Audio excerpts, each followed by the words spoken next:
Hey, what's going on in this video? I'm going to share with you my first shroom trip in a very long time, probably 3 years or so.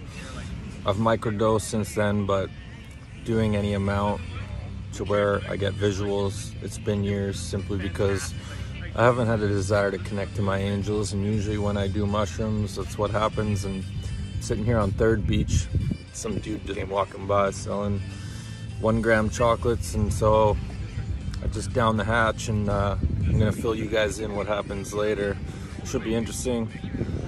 Stay tuned. I wasn't sure after last night if I was gonna be finishing off this video. That was definitely the most uncomfortable mushroom trip I've ever had. It's the first and only one actually, but it was comparable to the time I did DMT with a shaman. However, all this uncomfortable stuff that came up ended up being a good thing. This dose of mushrooms ended up being more like an ayahuasca session. I was sitting at 3rd Beach yesterday.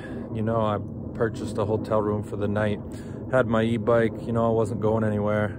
And this guy came walking around selling chocolate mushrooms, and I was like, you know what, it's been a while. I feel a little chilled towards my angels these days. So I was like, let's give it a try and see what happens, right? I always talk about how setting your intentions when doing mushrooms is important.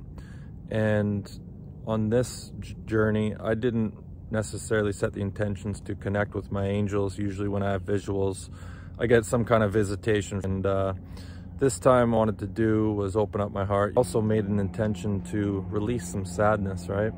Hours after doing this dose of mushrooms, all this stuff kind of just came up at once and hit me in the face. And it was all this stuff I had buried, this anger that I wasn't resolving. And you know, it was definitely the most uncomfortable mushroom trip I had, but it was up there for the most uncomfortable I felt during a plant medicine experience.